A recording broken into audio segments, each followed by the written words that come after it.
परम श्रद्धेय श्री स्वामी राम सुखदास जी महाराज की श्रीमद्भगवद गीता पर टीका का अध्याय 2 सांख्य योग, श्लोक संख्या 42 एवं 43। अव्यवसायी मनुष्यों की बुद्धियाँ अनंत क्यों होती हैं, इसका हेतु आगे के 3 श्लोकों में बताते हैं। श्लोक 42 एवं 43। ओम श्री परमात्मने नमः। यामिमां पुष्पितां वाचं प्रवदन्ति अविपश्चितः वेदवादरतः पार्थ नान्यद् अस्तीति वादिनः कामात्मानः स्वर्गपरा जन्म कर्म फलप्रदां क्रिया विशेष बहुलां भोग ऐश्वर्य गतिम प्रति। हे पृथानंदन, जो कामनाओं में तन्मय हो रहे हैं, स्वर्ग को ही श्रेष्ठ मानने वाले हैं, वेदों में कहे हुए सकाम कर्मों में प्रीति रखने वाले हैं, भोगों के सिवाय और कुछ है ही नहीं, ऐसा कहने वाले हैं, वे अविवेकी मनुष्य इस प्रकार की जिस पुष्पित दिखाऊ शोभायुक्त वाणी को कहा करते हैं, जो कि जन्म रूपी कर्म फल को देने वाली है तथा भोग और ऐश्वर्य की प्राप्ति के लिए बहुत सी क्रियाओं का वर्णन करने वाली है। श्लोक की व्याख्या। कामात्मानः अर्थात वे कामनाओं में इतने रचे पचे रहते हैं कि वे कामना रूप ही बन जाते हैं। उनको अपने में और कामनाओं में भिन्नता ही नहीं दिखती। उनका तो यही भाव होता है कि कामनाओं के बिना आदमी जी नहीं सकता, कामना के बिना कोई भी काम नहीं हो सकता, कामना के बिना आदमी पत्थर की तरह जड़ हो जाता है, उसको चेतना भी नहीं रहती। ऐसे भाव वाले पुरुष कामात्मानः हैं। स्वयं तो नित्य निरंतर ज्यों का त्यों रहता है, उसमें कभी घटबढ़ नहीं होती, पर कामना आती जाती रहती है और घटती बढ़ती रहती है।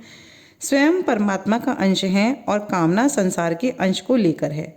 अतः स्वयं और कामना ये दोनों सर्वथा अलग अलग हैं।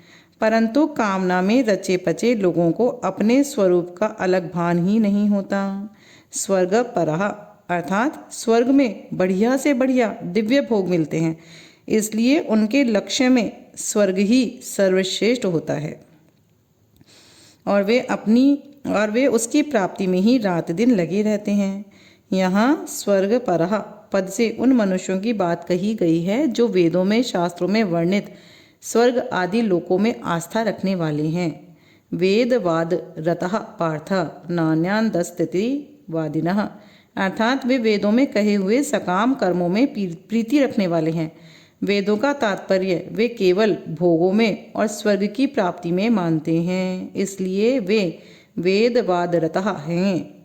उनकी मान्यता में यहाँ के और स्वर्ग के भोगों के सिवाय और कुछ है ही नहीं।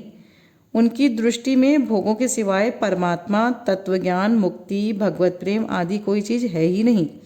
अतः वे भोगों में ही रचे पचे रहते हैं। भोग भोगना उनका मुख्य लक्ष्य रहता है।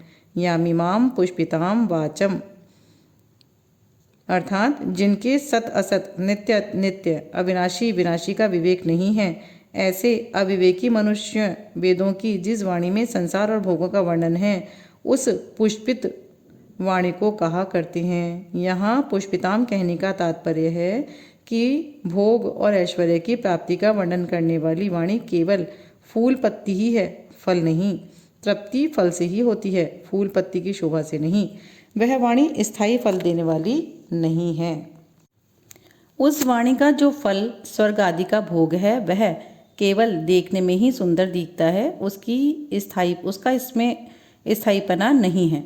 जन्म कर्म फल प्रदाम अर्थात वह पुष्पित वाणी जन्म रूपी कर्म फल को देने वाली है, क्योंकि उसमें सांसारिक भोगों का ही महत्व दिया गया है। क्योंकि उसमें सांसारिक भोगों को ही महत्व दिया गया है, उन भोगों का राग ही आगे जन्म होने में कारण है। उन भोगों का राग ही आगे जन्म होने में कारण है।